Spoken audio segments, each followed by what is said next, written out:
Bonjour José Bové, le visage de la lutte, l'altermondialiste, le député européen. Merci d'être avec nous. On va parler dans quelques instants d'un livre du Larzac à Bruxelles où vous racontez votre parcours. C'est publié au Cherche Midi éditeur. D'abord évidemment la situation aujourd'hui en Égypte, de nouveaux affrontements, la France qui se dit extrêmement préoccupée, à nouveau des victimes. Qu'est-ce que vous dites vous à Europe Écologie face à cette situation, à cette dégradation ? D'abord, ce qu'on dit, c'est que ce qui s'est passé d'abord en Tunisie et le soulèvement qui a lieu aussi en Égypte, c'est quelque chose d'absolument fantastique. La démocratie aujourd'hui est en train d'avancer dans tout le monde arabe, sur le pourtour méditerranéen. C'est une formidable leçon et c'est en tout cas un vrai coup de pied dans ceux qui nous avaient annoncé la guerre des civilisations entre l'Occident et le monde arabe. Eh bien, il y a une troisième voie entre la logique de l'Occident, la logique des islamistes, il y a la démocratie qui est possible. Vous croyez véritablement à la possibilité d'instaurer la démocratie demain en Égypte ?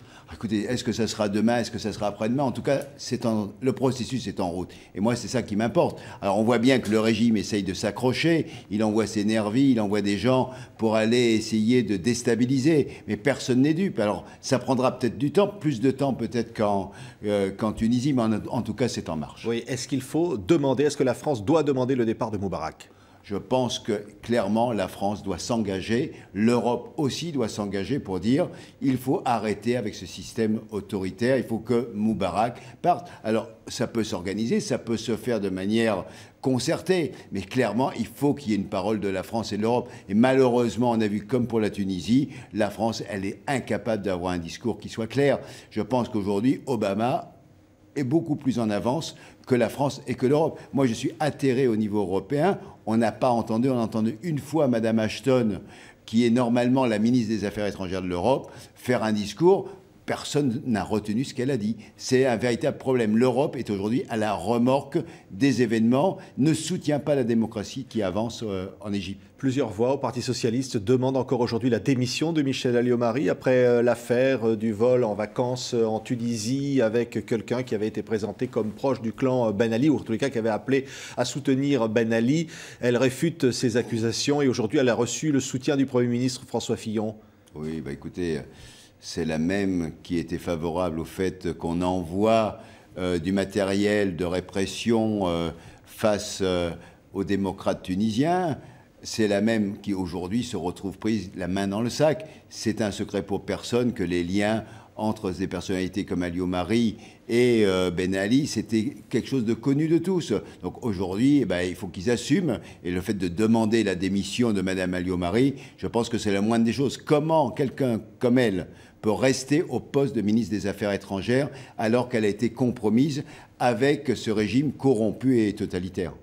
José Bové, aujourd'hui, un discours très sécuritaire du président Sarkozy à Orléans après l'affaire Laetitia, cette jeune fille assassinée, démembrée par son assassin et qui a provoqué une très grande émotion. Nicolas Sarkozy a dit très fermement dans ton trait martial, il y aura des sanctions contre les personnalités de la justice qui ont conduit à ces décisions.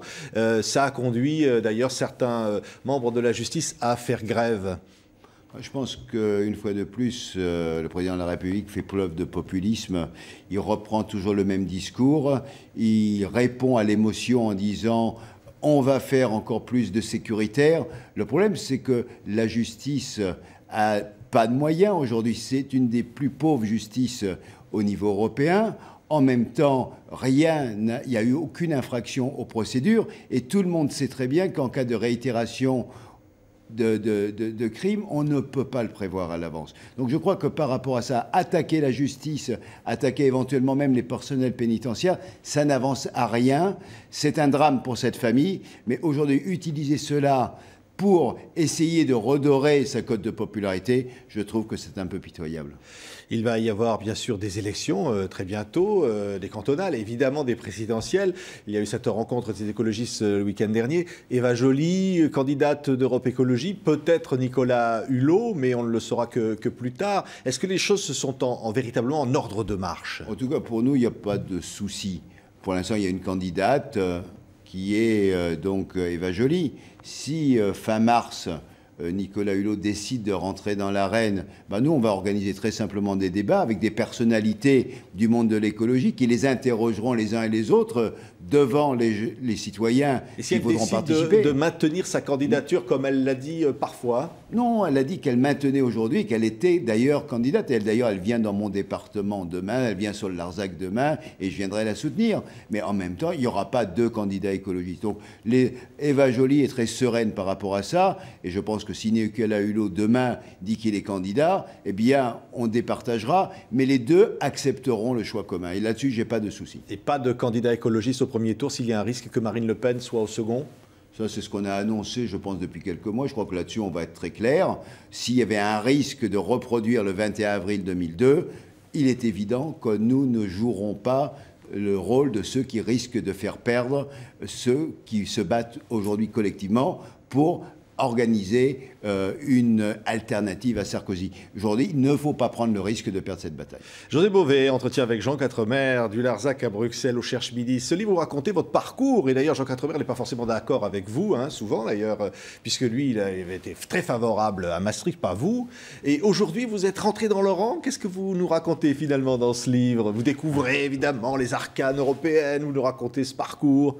Non, dans ce livre, Jean Quatremer avait soutenu le oui au traité constitutionnel en 2005. Et comme moi, effectivement, j'étais un de ceux qui avaient mené campagne pour le non, que ce non l'avait emporté. Il était quand même pas mal énervé. Et quand le Cherche Midi lui a proposé de faire ce livre, il a dit si j'en ai un que je veux interroger, ça va être lui parce que je veux me confronter, de savoir pourquoi il a dit non d'abord. Et ensuite, à partir de là, pourquoi aujourd'hui il est député européen avec Danny Cohn-Bendit qui lui était pour le oui. Donc tout le livre, c'est une discussion. Jean Quatremer m'a interrogé pendant des heures et le fruit de la discussion amène ce livre dans lequel je décris aujourd'hui que si j'ai dit non, c'est d'abord parce que je crois dans l'Europe et que ce qu'on a voulu imposer en 2005 aux Français, aux Européens en général, c'est un traité, c'était pas l'aspect institutionnel que les gens contestaient, c'était le modèle économique dans lequel on voulait le faire rentrer, qu'on voulait inscrire dans le marbre, c'était l'expression qu'on avait à l'époque. Et donc, on est arrivé à contester cela, mais aujourd'hui, c'est pas, si les gens critiquent l'Europe aujourd'hui, c'est pas parce qu'il y a trop d'Europe, c'est qu'il n'y en a pas assez. Oui. On le voit avec la crise par rapport au chômage, on le voit par rapport aux questions financières. Aujourd'hui, le vrai drame, c'est que les chefs d'État campent chacun sur leur tas de fumier, chacun dans leur capitale, mais qu'ils ne veulent pas mettre leurs moyens ensemble pour résoudre les crises auxquelles le José Bové, casseur de McDo, n'a pas changé. Il est toujours là, il est dans ce livre, il raconte ce parcours, mais il n'a pas changé. Écoutez, moi, je n'ai pas changé. Vous savez, si y a des choses qui ne vont pas bien, quand, par exemple, on a démonté le McDo, c'était sur une question européenne qui était le conflit du bœuf aux hormones, où, en tant que producteur, on était victime sans pouvoir rien dire. Et là, il fallait pousser un coup de gueule, et c'est ce qu'on a fait. Et on a eu raison, et on a gagné ce combat à la fin. Merci, José Bové. Aujourd'hui, c'est sur le gaz, c'est la même chose. Merci José Bové, du Larzac à Bruxelles, publié au Cherche Midi. Merci d'avoir été notre invité. Merci.